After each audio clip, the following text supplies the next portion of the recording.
So you want to hit a jewelry store? Not exactly. The Ocean's 8 Dream Team tells us something about the diverse styles and personalities of actresses dominating the movie landscape today.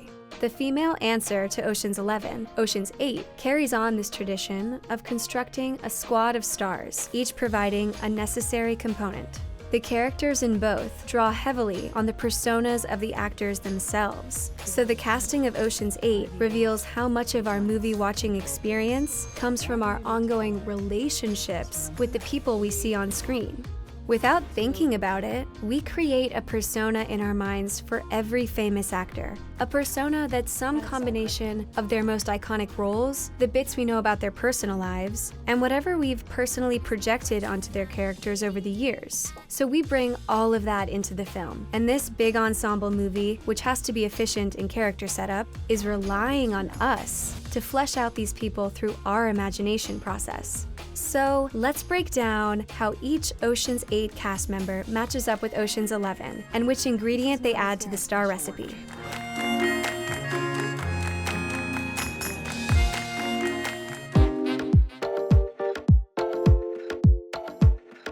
Sandra Bullock plays Danny Ocean's sister. Is it genetic? Are the whole family like this? Literally. And her character is Danny's counterpart, even kicking off the movie with the same premise as Ocean's 11. As you know, parole is a privilege.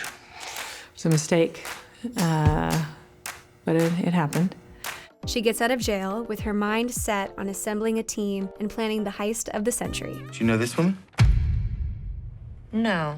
Debbie Ocean, convicted felon. Her brother, Danny Ocean, more convicted felon. So, is Bullock the female equivalent of George Clooney?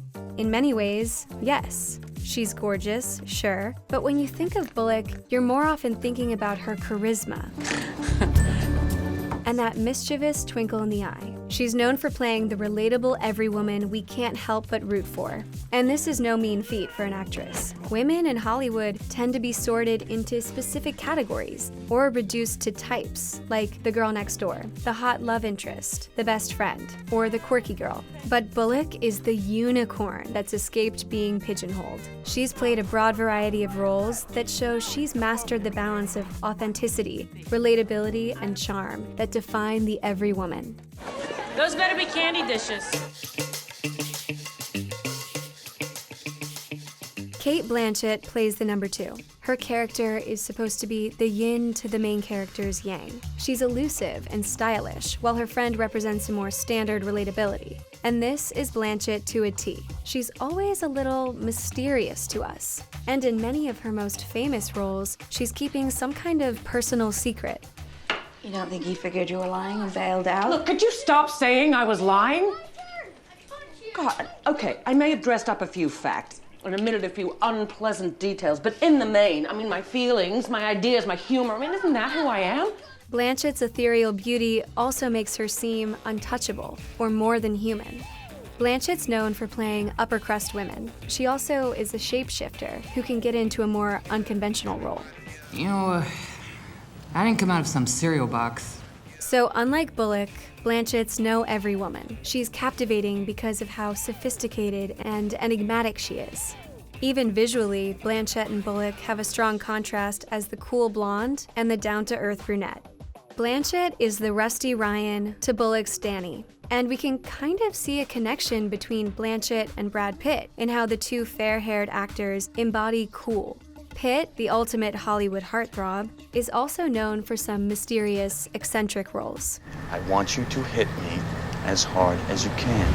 Interestingly, Blanchett and Pitt have played an on-screen couple more than once. So clearly these two actors complement each other. And maybe that comes from the feeling that they're both unattainable and otherworldly. That was spectacular. What's your name? Name Ball. What's your real name? 8-Ball. Rihanna's Hacker is sort of a blend of two characters from Ocean's 11. In terms of job title, she's most like Livingston Dell, played by Eddie Jemison. It's not the least accessible system I've seen, but it's close. But her character's laid-back vibe and artsy style make her more similar to Don Cheadle's Basher Tar. All right, chaps. Hang on to your knickers. There's no one who screams cool, modern, and irreverent like Rihanna. My personal life is pretty much non-existent, which is not good. Not for the long run, not for me, not for her. Somehow, it's the ultimate wish fulfillment to see her as the genius computer whiz who's bringing down the system. Every time you move it, they have to start from scratch. What'd she do? I turn it on. This plays into the perception of Rihanna as a rebel. She does everything her own way. There are rules, but rules are meant to be broken. Rihanna once expressed a desire to be, quote, the Black Madonna. And like Madonna, she got her trendsetter status by refusing to conform. She's successfully changed up her image numerous times in her career already. She created Fenty Beauty, which aims for inclusivity with a wide range of makeup shades. She was awarded the 2017 Harvard Humanitarian of the Year Award, and she co-chaired the 2018 Met Gala.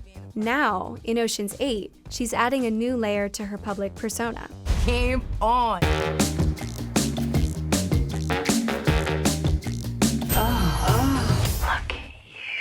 Anne Hathaway's character is the target of the heist. In 3.5 weeks, the Met will be hosting its annual ball. And we are going to rob it. Not the ball itself. On the neck of Daphne Kluger. So she's the female counterpart to Andy Garcia's self-assured casino owner, Terry Benedict, who Danny and his team set out to rob. Early in Hathaway's career, she was often cast as the good girl who was intimidated by the fashionable, popular people. Here, Hathaway is playing the opposite of those earlier roles, and her embracing the villain role could be a playful nudge at the everyone hates Anne Hathaway trend that exploded after the 2013 Oscars. This came out of what some people perceived as Hathaway's inauthenticity or affectedness. It came true. So maybe Ocean's 8 is giving viewers the fantasy of bringing her down, stealing an expensive necklace right off her neck. Do you want me to set up a meeting? Yes. But Hathaway's character might be on Bullock's team, turning it into an inside job, because she's the 8th main character. And without her, the title Ocean's 8 wouldn't really make any sense. And the film might be telling us that all this time, Hathaway's true value has gone overlooked, and she's more fun than people might always think.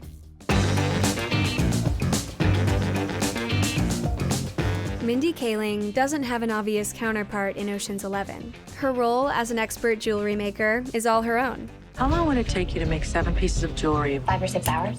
How long if I told you you didn't have to live with your mother anymore? Less. As an actress, Kaling's most known for playing ditzy or pop culture-obsessed women. I never really thought about death until Princess Diana died. That was the saddest funeral ever. That and my sister's. And in her public life, she's unapologetic about her love of rom-coms and all things girly. But Kaling is also known for being a smart and talented writer, and a self-made woman. She's the daughter of first-generation immigrants, graduated from Dartmouth, and after college made a name for herself by co-writing and performing in the play Matt and Ben, which led to her job writing on The Office, and later her very own show. Her character in the Mindy Project is, likewise, an extremely skilled OBGYN, in addition to being a full-on girly girl. I'm very smart and successful, and I'm hot, but I don't even know it, which makes me even hotter. No. So her character in Ocean's 8 combines the intelligence, femininity, and pop culture love Kaling is known for. Taylor Swift? Can't we just go to this? Do we have to steal stuff? Yes. Once again, Kaling's persona proves that women don't have to choose between these qualities. Aquafina seems to fill in for Matt Damon's character Linus in Ocean's 11. Like him, she plays a stealthy pickpocket. That's the best lift I've seen you make yet. Don't sleep, because she might disappear. You saw that? Damon was considered something of a wunderkind when he started out in Hollywood. And likewise, Aquafina is a newcomer with major star potential. She's the youngest member of the cast and embodies the millennial zeitgeist and a carefree sense of fun. New York City, bitch, that's how I'm rolling. You out of state face, get your iPad stolen. She's a rapper and comedian who first rose to fame for a viral YouTube video of her original song, My Vag. It's time that we let the world know, bitch. Your veg is only so-so. So she reflects a persona that's very much of the moment. The young, multi-talented rising star with a strong personal brand. My best advice to you is not to try to be like everyone else, but just try to emphasize yourself. That'll carry you further than just being normal. Helena Bonham Carter's character may correspond to Bernie Mac's Frank in Ocean's 11. She's a designer, and she can help the team get access to the Met Gala, just like Frank helps Danny Ocean from inside the casino. This is courtesy of Frank Catton, new blackjack dealer at the Bellagio. Bonham Carter comes across as the most vulnerable, sensitive woman in the group. I'm gonna be really poor. The actor was born into an aristocratic British family and started her career in a series of period pieces. Later on, she became known for playing eccentric or damaged characters, and for her collaborations with her ex-partner, Tim Burton. Go for the heads! Her style feels like a mix of punk rock, Victorian, and Gothic. So we perceive in her both delicate fragility and bold badassery, often at the same time. Oh God, why are you doing this? It's cheaper than a movie and there's free coffee. Sarah Paulsen plays a suburban housewife who has to be persuaded to get involved in the heist. Do you want me to tell you how big the job is? No, I'm out. I'm gonna tell you how big the job is. I'll be back before you know it. Can I come with you? This is Mommy's very special work trip. So in this way, she's like the Saul Bloom character in Ocean's 11, played by Carl Reiner. I got a duplex now. I got wall-to-wall and a goldfish. I'm seeing a nice lady who works the unmentionables counter at Macy's. I've changed. Paulsen's able to play the stable wife character, but she's really made a name for herself with more provocative, complex roles in high-profile TV shows and award-winning movies. It was hot, hateful scorn. It filled that black face. You tell me you didn't see it, it's because you choose not to look, or you saying I lie. Paulsen's versatility as an actress might mean some of what she's doing under the surface goes unnoticed by the casual viewer. So it's fitting that in Ocean's 8, she plays a woman we think we know who's actually full of surprises.